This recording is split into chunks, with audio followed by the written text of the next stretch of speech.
everyone, and welcome to the first video cast of our social psych unit. And guess what? It's the last unit. You made it. So, social psych is one of my favorite topics because it gets to cover a lot of the things that we think about a lot when it comes to psychology. Because a lot of times what they're focusing on is the way that humans relate to each other, right? So what is the scientific, what is a way to scientifically study how we think about each other, how we influence each other, and then how we relate to each other, right? And these are a lot of hot topics in psychology: conformity, love, persuasion, the kind of things that you hear a lot about on the news. So, what we're going to focus on today is the social thinking part of it. So what things in our life, from a psychological standpoint, right, impact the way that we think about each other?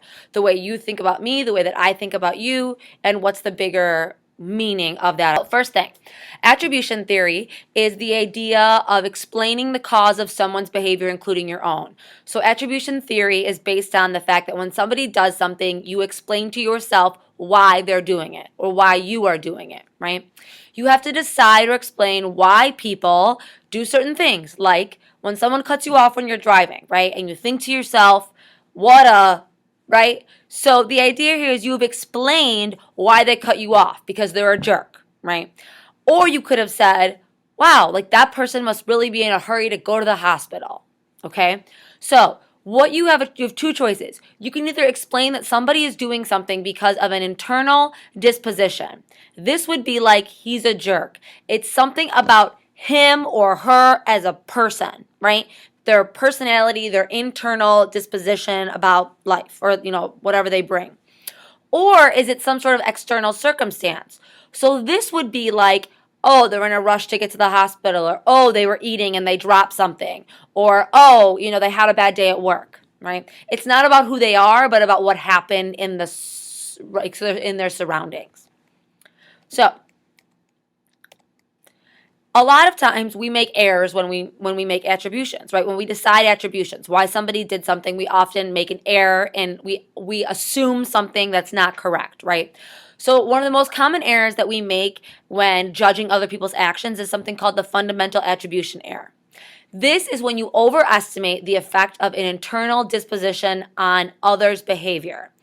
So in other words, what you're doing, right, is you're giving too much power to the idea that the person did it because they're bad or they're mean or they're a jerk or whatever, and not enough power or weight to the idea that they did it because they had a bad day, okay?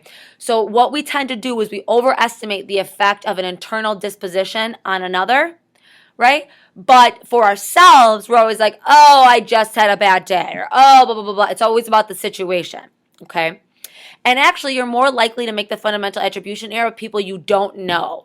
It's although your friends might be an other, because you know them very well, you're more likely to say like, oh, Josh was short with me today because, whatever, he must have gotten in a fight with his girlfriend. Where if you don't know Josh and he just gives you some snippy comment, you're gonna be like, what, Josh? Like, what's his problem? He's a jerk.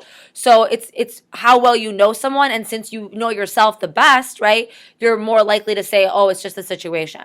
Self-serving bias or action observer bias, as it's sometimes called, is the idea that people are more likely to attribute their own behavior to the situation, like I said, but specifically failure. So you're more likely to blame the situation when you fail and to take credit when you succeed, which kind of makes sense, right? Okay. So why does all this matter, right? This matters because the way that you explain someone's behavior impacts the way that you react to it, okay? So if there's a negative behavior, like someone's cutting me off, if I do the situational attribution, maybe the driver is ill, I'm going to be more tolerant. I'm going to proceed with caution. I'm going to allow the driver the benefit of the doubt, whatever. If in my brain I'm like, God, what a crazy driver, like what a jerk, then what I'm going to do is probably what a lot of you do. You're like, I'll show him. And you get on the gas, and then you're like, try to cut him off to get him back for him cutting you off. And then he gets angry and then cuts you back off. And then you're cutting each other off. And before you know it, road rage, right? So, of course, right, we talked about how road rage is, one of those availability heuristics that everybody just freaks out about and doesn't really exist. But ultimately, it does matter. If you judge somebody as being bad, you're more likely to act negative towards them. Okay? Makes sense. All right, next part is attitudes and actions.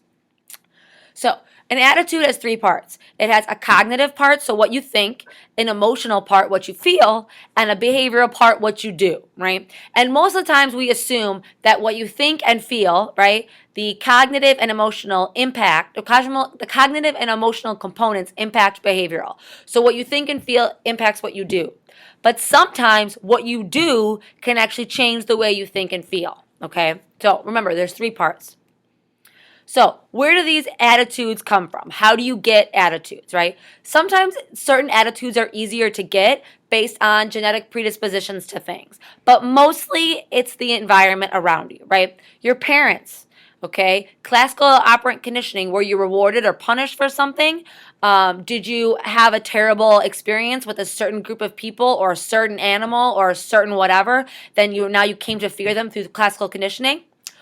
And we actually learned that the more you see something, the more you like it. So people who have negative attitudes, I think it was of African American and Mexican Americans, college students had like negative to like no, like nothing, like just why can't I think of the word? Anyways, it was mostly negative, right? And then they sat in a classroom where they had a lot of students, fellow students who were African American and Mexican American. And guess what? At the end of the term, their attitude about them had grown more positive because the number of times they were exposed to them and they got to know them and know more about them. And you know, the more you see something, the more you like it. Okay.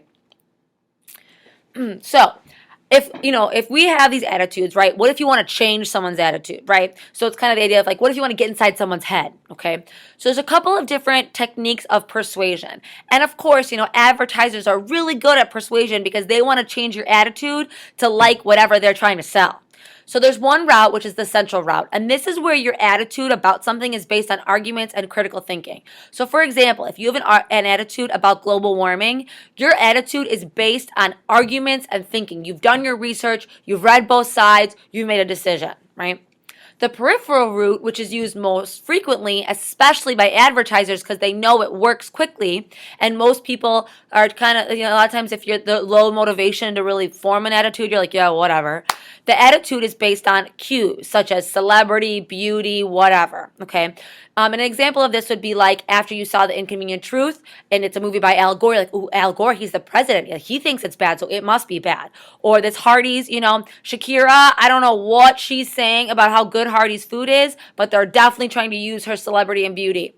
Same thing here, Jillian Michaels doesn't actually talk about anything good about GoDaddy. It's just like her and her little tank top and her blonde or her brown curly hair. Okay, so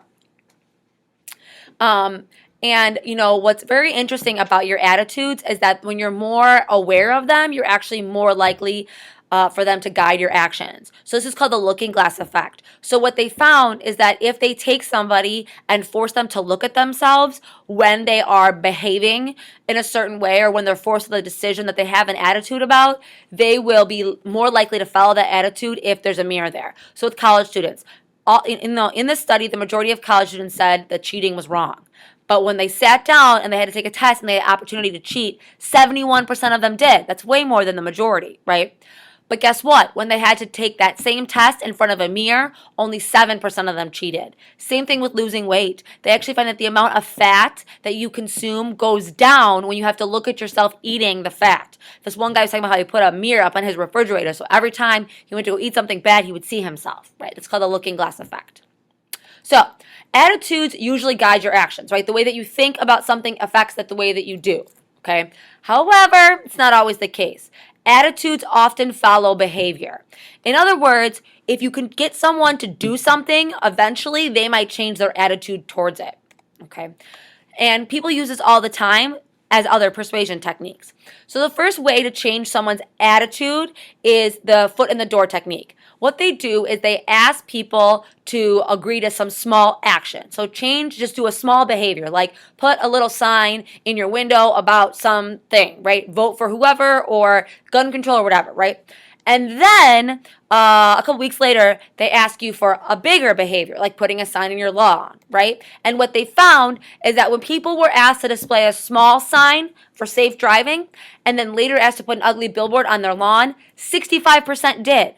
versus just merely 20% of people who agreed if they were asked the large billboard first. So because I got you to do the small thing and the behavior was small, but you were like, I must really believe in safe driving if I was willing to put that up on my window. Okay, I'll do a billboard. Right? So think about that with your parents. Okay, so some techniques, right? And not other things. There's the lowball technique. So the idea here is that if students were asked to participate in a survey at 7 a.m., right, only 74% showed up. But as asked to participate and then given a commitment and then told the time, 53% showed up. So because I said my behavior, I said, okay, I'll do it, and then you told me the time, I felt more compelled to attend. My behavior influenced my attitude about the idea. Right. Also, writing it down, right? So the behavior of writing something, if you fill out your own sales agreement, you're more likely to continue throughout the agreement. Okay. Role playing comes into this big time, right? Because a lot of times you're forced into a new role in your life, from middle school to high school, from high school to college, from not being a parent to being a parent, from being single to being married, whatever, right? To a new job. And a lot of times in the beginning, you kind of feel like you're acting, right? Like you're acting as a teacher, you're acting as a student, you're acting as a mom, or you're acting married or whatever, right? And the slogan that Alcoholics Anonymous uses is "fake it till you make it." Because eventually, if you act like the role, eventually you learn to believe the role. Okay. Another way to say this is what we do, we become. And this works for a lot of times. A great example is the military, right? You go in, maybe you're like playing military in the beginning, you're just going along with it, but then eventually you really adopt the attitudes of the behavior that you've been doing. Last thing, all right, cognitive dissonance. There is a tension when your attitudes and your actions don't match. You don't feel good about it, okay? So what happens is you tend to want to reduce the discomfort in your action and the attitudes when they don't match. So you either have to change your action or change your attitude so that they can match again. And what we find usually happens is that because changing your attitude is kind of easy and changing your action is hard, that your action will then, you'll change your attitude before you'll change your action. And this is cognitive dissonance, the tension between the two. Okay, so I'm going to read this little scenario, and I want you to decide which group you think would have the higher rating, the 1 or the 20, okay? And we'll talk about it more in class. So that's all for now, AP Psychos, and remember, psychology is flippin' awesome.